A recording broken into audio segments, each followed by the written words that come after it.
I believe that our desire to set goals and write down New Year's resolutions is a positive internal urge for evolution rather than a toxic social construct. So every year, somewhere around December, I find myself planning, reflecting, and thinking on how I can make my life better. Last year, I approached my New Year planning differently. I decided to start not with the goal-setting framework, but take a look at the foundational ideas that I want to upgrade my life. In this video, I will share 5 ideas that helped me tremendously upgrade my life during the last year, and I believe that these ideas will help you become closer to your dream life, so that you feel vibrant, satisfied, and glowing next year. For those of you who are new here, my name is Alena and I do weekly videos on happy and healthy living.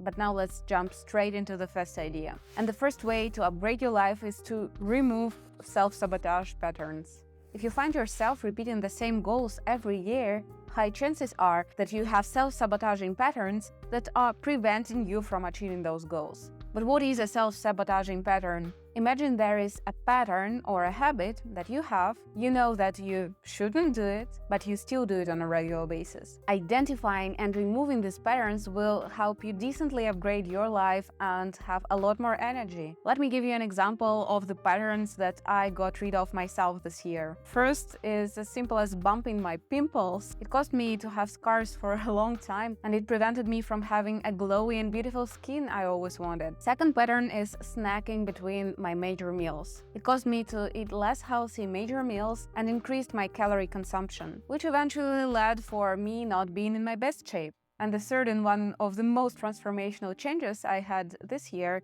is getting rid of the belief that I'm a failure. This unconscious belief resulted in lots of unhappiness, lack of confidence, and me not accepting challenges. And the patterns I've listed once served for me as a survival strategy. But I needed to tell myself that these times are over. I'm now in a different place and I do not need those patterns anymore. So how to find these patterns for yourself? Some of these self-sabotage patterns are lying on the surface and you can probably list them right away. But some require you crying for a few times and asking yourself, why is it happening to me again? And then having a meaningful conversation with a friend or with a psychologist. Start noticing these patterns and find ways to break them. Let me know in the comments if you want to dive deeper into this topic, and I will maybe prepare a deeper material with my therapist. The second way to upgrade your life next year is to make yourself a profitable business. This year, after moving to Europe, my spendings skyrocketed. And it took me a few months to get them back to normal, kind of new normal. And I couldn't estimate how insecure I felt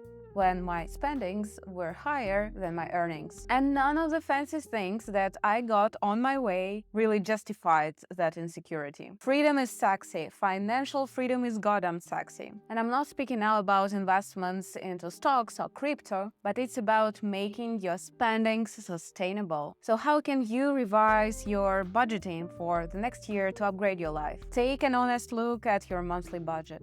Identify luxuries and maybe self-sabotaging patterns and increase your savings rate next year. It doesn't matter that much where you will put your money. It matters more that you'll be regularly saving and this way contributing to your wealth. Saving money and spending less can dramatically upgrade your life. On this channel, I also filmed a video on money saving tips, so if you're interested in that topic, you can also watch it. The third way to upgrade your life is to choose the best for yourself. And I'm putting this tip here because I want to have this slight contradiction with the previous tip. Because I want to stress out that choosing the best for yourself doesn't mean choosing the luxuries. First of all, the concept of choosing the best for yourself has a spiritual part, like choosing the best people around you, the work projects you love, and the best environment. Choosing to be the best version of yourself on a daily basis. Like imagining what person you want to become at the end of next year and acting like that person already today. But the second part of the concept is of course about material things, like choosing a high-quality pair of jeans that you will wear on a regular basis, or purchasing yourself tasty coffee beans for homemade coffee. And at this point, it might be not that straightforward how to find the balance between having sustainable savings and spendings and buying the best things for yourself. So I will explain how I approach this. The idea is to choose the best things that you currently can afford and value quality over quantity. I'm not a minimalist, but I try to pick certain ideas from that movement when it comes to choosing things to buy. I'd rather buy myself a pair of high-quality jeans that I'm wearing right now rather than 3 pairs of, trendy trousers in mass market. These are not Yves Saint Laurent jeans for a crazy price, but they're definitely more expensive than jeans from Zara, which, by the way, do not suit me well, and I feel uncomfortable whenever I purchased jeans from Zara in my past. So for each item that you are planning to purchase, it's important to evaluate the quality you get, for the frequency you will use this item, and for the price that you will pay for it. Again, I filmed a dedicated video on how I make these decisions on whether I should buy a sweater in Massimo Dutti or in H&M. So if spending money and money topic is interesting for you or you want to improve in this area, make sure to watch that video. So summing up this tip, if you want to upgrade your life, focus on choosing the best things that are affordable for you and value quality over quantity. The sun is going down in Dublin, so I'll be quick with the last 2 tips. So the fourth idea to upgrade your life next year is to find ways to maximize your energy. If we push too many new things and projects into our agenda and do not recharge ourselves, burnout is inevitable. And probably you want to avoid burnout next year. The idea is to start figuring out these things for yourselves that maximize your energy. I suggest taking a look at 5 spheres. What kind of workouts bring you joy and refreshing feelings? What kind of foods give you energy? What kind of projects excite you at work? What kind of rest recharges you both physically and mentally? What kind of people maximize your energy? For me, it's having easy runs and highly intensive interval training workouts, eating fatty and protein-based meals, working at content creation at my product marketing job in tech, and going surfing on the weekends together with my husband. It's not realistic to make every aspect of your life exciting. It's again about the proportion and finding that balance. And I encourage you to reflect on the major energy-bringing things for you, and maybe experiment and discover them for the first time, and integrate them into your daily and weekly schedules. Your life quality will skyrocket.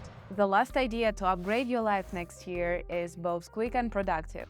And it is getting help from professionals. In spheres where you feel lost or ignorant, find a professional, a mentor, or a personal trainer. It's unproductive to try to lose weight or gain muscle without knowing anything about nutrition. And it is not always necessary to pay those professionals and have an offline session with them. YouTube, Coursera, and other learning platforms are unique opportunities to learn from the best professionals in the world. So leverage it if you can't afford a personal session. It's also important to find the right professional for you. I find that the professional itself should be a kind of product of their practice. Like for me, it's essential for a fitness trainer to have a body I want. A cosmetologist or a dermatologist should have clear skin, and a doctor should be healthy himself for me to choose him. Not everything can be learned from others' advice, and there still would be mistakes that you will make yourself on your journey. But when you have a professional leading you in the spheres where you are ignorant, you move a lot faster and easier. Stop self-sabotaging patterns. Make yourself a profitable business. Choose the best for yourself. Maximize your energy and ask for help along the way. These 5 ideas helped me a ton this year. And it was a lot of work, to be honest. But it was kind of fun and the results are very rewarding. And I really appreciate that you watched this video till the end.